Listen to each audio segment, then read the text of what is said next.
So, how do I overcome adversity with my mind? Hi, I'm Reverend Andrew Bozeman, and this is On the Wings of Your Mind. So the question for this week is, how do I overcome adversity with my mind? Now, our experiences in life have taught us that we have no control, actually, over what happens to us in our lives. We can only control our reactions to what happens to us in our life. So much of what our lives are about depends on our minds. It's all on our minds. And our reactions, to a great extent, control the effect of any particular event has upon our lives. Unfortunately, most of us default to the negative when something happens to us. We often view anything that is less than excellent as confirmation of our own low opinions of ourselves and of our lives. We often hear the words, our lives suck. My life sucks. My life is no good. My life is a wreck. But it doesn't have to be that way. No. You are in possession of one of the most powerful creative tools in the universe. Your mind. Your mind. Please click on the thumbs up button below, and if you haven't already done so, please choose to subscribe. Remember, I would love to see your comments, thoughts, and questions. If you'd use the chat box on the right side of the screen or the comment section below the video if you are watching this in replay. Now, there are literally thousands of books written on the power of the mind. Thousands of books. The level of our consciousness and our command of the powers of our mind should be off the charts by now. Off the charts. But we are still stuck in the quagmire of negative thinking. Why is that? Why? Well, you can blame it on the destructive power of our culture. We are surrounded by people, institutions, organizations, and governments, all of them forming the culture we live in, and that is what is influencing us. Culture is defined as the customary beliefs, social forms, and material traits of a racial, religious, or social group. Another definition is that the characteristic features of everyday existence, such as a way of life shared by people in a place or a time. So our culture, as I told you a few days ago, our culture defines us, but our culture also confines us. It imprisons us. It locks us into a certain way of thinking and a certain way of being. Now, the spiritual teacher Caroline Myss referred to this cultural influence as the tribal influence, the tribal thinking. She calls that the first level of power. The three levels of power are tribal, individual, and symbolic power. And it is that tribal power that has you locked in. It controls the many ways that you think. The many ways that you think. Because they've been ingrained in us since birth. Because we imitate those around us. We imitate our authority figures. And so what they believe, we begin to believe. And it comes to us in ways that we can never be fully aware of, because so much of it is rooted in deep conditioning that started when we were born. So when it comes to training our minds, it's important to realize that much of our thinking is not our own thinking, but the thinking that has been drilled into us all our lives, and for most of us, this conditioning we will never be able to break. But some of us can and will break it. Albert Einstein said this: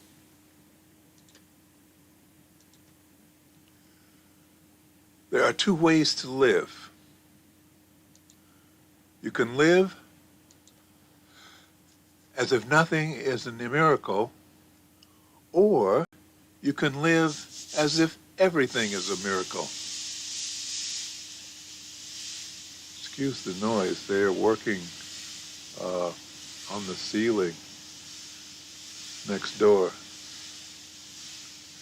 So you can live as if nothing is a miracle, or you can live as if everything is a miracle. The society that we live in today tells us that nothing is a miracle. Nothing is a miracle. But what is a miracle? Well, the dictionary definition of a miracle is a surprising and welcome event that is not explicable by natural or scientific laws and is therefore considered to be the work of a divine agency. Actually, in that definition, there's a major omission. It should read, a surprising and welcome event that is not explicable by currently known natural or scientific laws. Currently known scientific or natural laws, and is therefore considered to be the work of a divine agency. 100 years ago, my talking to you over a screen from my computer here in western New York State while you're in a completely different part of the world would be considered a miracle. People who witness such a phenomenon might run and hide in fear. Oh my God, there are demons out there. Others would boldly claim that they had witnessed such an event, and they would immediately be burned as witches. Many of the things we take for granted today would be dangerous to even contemplate in the days when darkness and ignorance ruled. But darkness and ignorance, even though it still holds sway over millions of lost souls, it is slowly losing its grip on us. There are too many ways for the truth to break out past the barriers of deceit and denial. Too many ways. The power of miracles is not limited to only a few special and blessed individuals. The power of miracles is available to us all. The power of miracles belongs to you. According to Michael Grosso, the author, researcher, and angel scholar, researchers have found from many types of studies that the less rigid one's mindset, the more likely it is that a paranormal force or idea will break into experience. The more unworldly our minds, the more detached from habitual patterns of response, the greater is our openness to the promptings from higher reality principle. The fewer the mechanical restraints, the more spontaneous our mode of being in the world, the more likely it is that extraordinary things will occur in our lives. The more likely it is that extraordinary things will occur in our lives. I have told you over and over again that you are an individualized expression of infinite intelligence. And from, there's a phrase from my, growing up in my old neighborhood, the older guys used to say it, if I'm lying, I'm flying. If I'm lying, I'm flying. Either I'm lying, in which case, either I'm lying, in which case you should turn your backs and walk away from me, or maybe I'm telling the truth. And there's a possibility that what I am telling you about your own powers can and does work. There is a possibility that you are truly as powerful as I claim you are. So what do I get out of you claiming your own power? Out of you claiming your own power? Well, for one, it's going to change the air around you. It's going to change the energy around you. It'll expand you to the point that your energy is going to break down the walls of restriction, the barriers around you, the confining barriers around you. And when you break down those walls that are around you, it's going to make it easier for the walls who are around those who are associated with you to break down as well. So what do I get out of all that? Well, I not only get the joy of watching you grow, but my power benefits as well because there's going to be less resistance around me when I speak the truth. You are more powerful than you realize. You are a spiritual warrior. That is the truth. But there are those around you who will deny it. There are those around you who are supposed to be your friends who will tease you and even bully you for daring to think that you have the kind of power that they don't even believe exists. Living your truth will be a real challenge. But remember the words of Arthur Schopenhauer. Arthur Schopenhauer.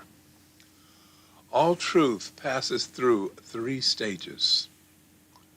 First, it is ridiculed. Second, it is violently opposed. Third, it is accepted as being self-evident. Are you ready to live your truth? Are you ready to face the challenge of discovering your truth and living it the way you want to live it? Think about that. We'll talk more about it tomorrow. But think about that. You are, that is the truth, more powerful than you realize.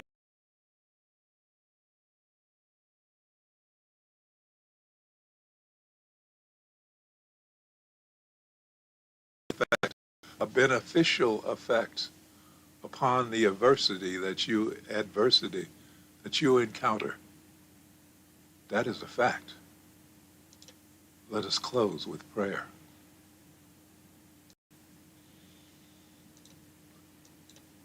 Thank you, Infinite Intelligence, for bringing us together in this life so that we may become spiritual and join in the work that we have come here to do. Thank you, Infinite Intelligence, for bringing us into this space of awareness and a deeper understanding of ourselves and our relationship to life and infinite intelligence. Thank you for showing us who we really are. We open our minds and hearts to the truth of our being. We are the children of God. We are individualized expressions of infinite intelligence. And because we are part of the greater whole, we are beginning to understand our value to the continuity of life on this planet. As we become channels of your power, infinite intelligence, we can feel your presence within ourselves and within our lives more and more. We know that as we feel your presence within our lives every day, we will rise because we are no longer cut off from you by being immersed in the darkness of fear, anger, and the pain of unforgiveness. So we are now restoring our connection through the grace of forgiveness, knowing that as we learn to forgive ourselves and for the pain that we have caused to ourselves, and as we learn to forgive those who have inflicted pain upon us, our connections will grow stronger and our lives will grow happier and healthier and more prosperous. And for this, we are truly grateful. As above, so below. As within, so without. And so it is. Amen. Again, thank you for watching. Tomorrow we'll proceed further on this quest for the power of our minds, the power that our minds have to affect reality, the power that our minds have to affect adversity. Thank you for watching. Please click on the thumbs up button below. If you haven't already done so, please choose to subscribe. And as I said, thank you for watching. I'm looking forward to seeing any comments, thoughts, or questions you may have using the comment section below the video now that it is completed. Remember, I am Reverend Andrew Bozeman. I will see you tomorrow, and this has been On the Wings of Your Mind.